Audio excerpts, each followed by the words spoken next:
Always. You have the Kim Kardashian's level 1 hair. They're like, I want to leave platinum. You're like, this is one thing I tell all my staff. I'm like, it's okay to say no.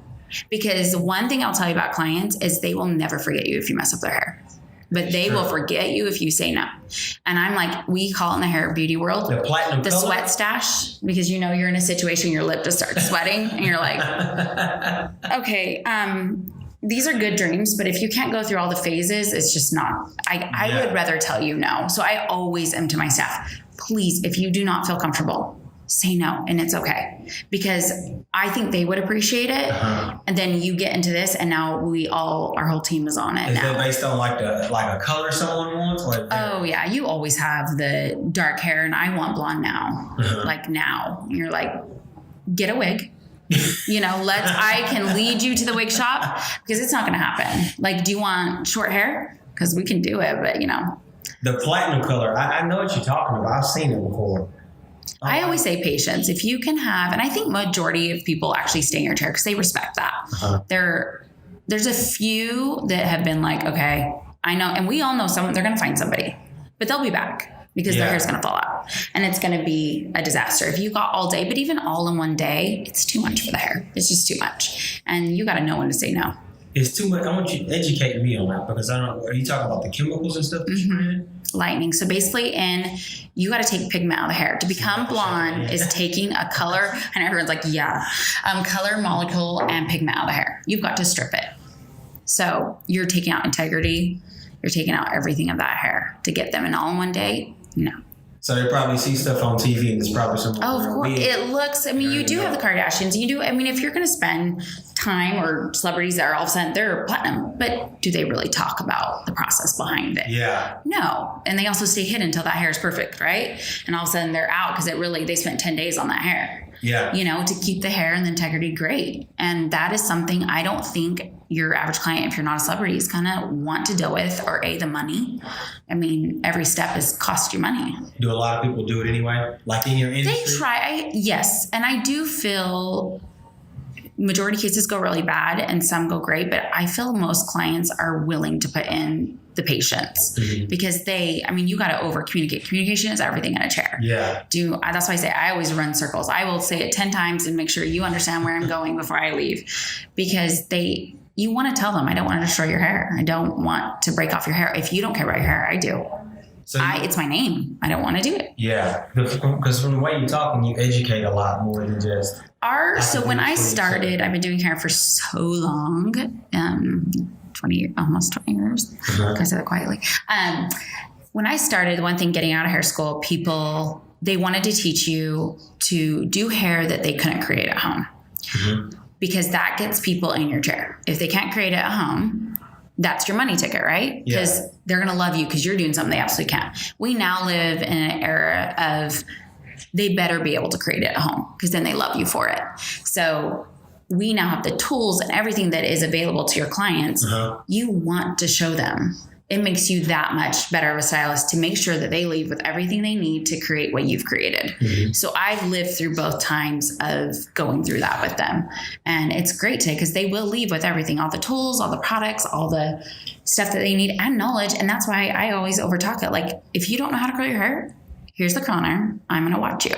Show me, and I'm going to tweak your hands or whatever you're going to do. Or, you know what? This is why you missed that step. It didn't work out for you. Our job is to give them everything possible so they know that every penny they spend in our salon is worth it. So you ever have people call, this is like my education time now. I'm curious about things. Have you ever had people like calling you? Yes. Like, hey. A FaceTime. In fact, Kim, Kim Pfeiffer. Yeah. She had to leave and go to, I think it was the Lake Travis Education Foundation. I forget what event it was. I think it was their big gala, I want to say. And she didn't have time because she was one of the chairs. And she was like, oh my gosh, I have the girls. I'm like, leave and pinned. Go do what you got to do and FaceTime me. FaceTime me, and I'm going to walk you through it. And she was laughing so hard, and she did it perfectly. I was like, no, brush, spray, brush, spray, clip. That clip, not that clip. Really? And, and she was even like, you got to get a hairdresser. And I'm like, because we're here to make you look perfect. And whether we're with you or not, we're going to teach you how to do it. Man. I'm all for it. Please call me. Yeah. If I can't be there, I'll virtually be there. I can only imagine somebody like panicking because their hair is a mess. Yeah, but there's so many easy steps. The great thing is FaceTime today. Like, let me see. What did you do? Okay. Do you got glossing drops? You need that. Do you have glossing spray?